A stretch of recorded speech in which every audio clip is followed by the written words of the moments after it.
Assalamu alaikum everyone, this is me JK Bashar once again from Compromise Board or Interactive Smart Board. So right now আমার পাশে যে ব্যক্তিটাকে দেখতে পাচ্ছেন আপনারা সবাই তাকে চিনে থাকেন বা চিনবেন, জনাব নাইমুর রহমান নীরব ভাইয়া, যিনি কারিগরি পাঠশালার প্রতিষ্ঠাতা ও ফাউন্ডার এবং বাংলাদেশের একজন তরুণ উদ্যোক্তার মধ্যে তাকেও ধরা হয়। সো ভাইয়া কেমন আছেন আপনি, এবং এই যে আপনি আজকে আমাদের কম্প্রোমাইজ বোর্ডের পর সেকেন্ড বোর্ড নিলেন, রাইট? এর আগে একটা নিয়েছেন, আজকে আরেকটা নিলেন। এবং আমি কিন্তু আজকে ভাইয়ার একদম বাসায় এসেছি, অর্থাৎ সেই ঢাকা থেকে রংপুরে এসেছি, ভাইকে একদম ভাইয়ের বাসায় সেট আপ করে দিয়েছি। So how do you feel, কেমন লাগছে সব মিলে? আলহামদুলিল্লাহ অনেক ভালো লাগতেছে। সো প্রথম একবার নিয়েছি, সো নেওয়ার পরে আপনাদের স্মার্ট বোর্ডের যে কোয়ালিটি ছিল সেই কোয়ালিটিতে আমি স্যাটিসফাইড, যার কারণে আবার আরেকটা নেওয়া হয়েছে এবং এটা আরো যেটা ফার্স্ট টাইম নিয়েছি তার আরো আপগ্রেডটা নেওয়া হয়েছে। সো ভাইয়া এই যে আপনি তো দেখা গেছে যে হিউজ পরিমাণ স্টুডেন্ট পড়িয়েছেন, দেখা গেছে হোয়াইট বোর্ড দিয়ে অনেক বাংলাদেশের অধিকাংশ শিক্ষার্থী আপনাকে চেনেন। স্মার্ট বোর্ড কেন ইউজ করছেন সেটা যদি একটু বলতেন।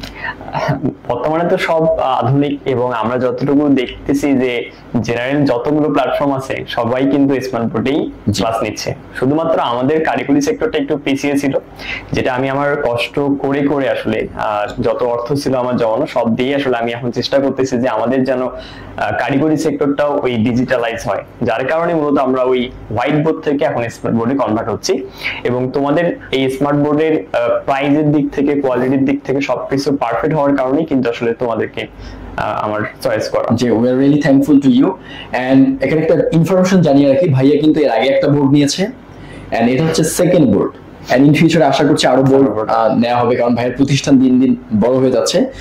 সো সর্বশেষ যারা দেখছেন আমাদের এই ভিডিওটা এবং স্মার্ট বোর্ড নিবু করে নিচ্ছেন না বা ভয় পাচ্ছেন, তো তাদের উদ্দেশ্যে আপনার মেসেজ কি থাকবে? আচ্ছা, তাদের উদ্দেশ্যে মেসেজ এটাই থাকবে যে স্মার্ট বোর্ড যদি নেন তাহলে এটাতে আসলে সুবিধা অনেক কিছুই, যে একটা শিক্ষার্থীকে আপনি ডিজিটালাইজ সবকিছু দেখাতে পারবেন এবং এখানে দেখা যায় যে স্লাইড গুলো এটা ইম্পর্টেন্ট। আমরা হোয়াইট বোর্ডে লিখলে তো স্লাইড দিতে পারি না, নোট দিতে অনেক সমস্যা হয়। সো এইখানে স্মার্ট বোর্ডের সুবিধা হচ্ছে সবচেয়ে যে আমি যে স্লাইডে করাচ্ছি যতটুকু করাবো ততটুকু আমি সাথে সাথে পিডিএফ আকারে স্টুডেন্টকে প্রোভাইড করতে পারি, যেটা অনেকটা হেল্পফুল করবে একটা স্টুডেন্টের। আর তার সাথে তো এখানে সবকিছু এই যে ডিসপ্লেতে, যেমন আমাদের ওয়েবসাইটটা আছে, তো ডিসপ্লেতে প্রত্যেকটা বিষয়ে সহজে স্টুডেন্টকে দেখানো যায়, এটা অনেক ভালো কাজ করে আর কি স্টুডেন্টদের জন্য। সো মোট কথা হচ্ছে যেটা আমরা অল্প সময় যদি অধিক কাজ করতে চাই, so compromise board can be the best solution, right? So প্রিয় দর্শক, এতক্ষণ আপনারা শুনছিলেন কারিগরি পাঠশালার ফাউন্ডার এবং হচ্ছে যে মানে the CEO and founder, right? কথা বলছিলেন জনাব নাইমুর রহমান নীরব ভাইয়া। আমরা আবারও নতুন কোনো প্ল্যাটফর্ম নিয়ে কথা বলবো, নতুন কোনো প্ল্যাটফর্ম সম্পর্কে আপনাদেরকে জানাবো।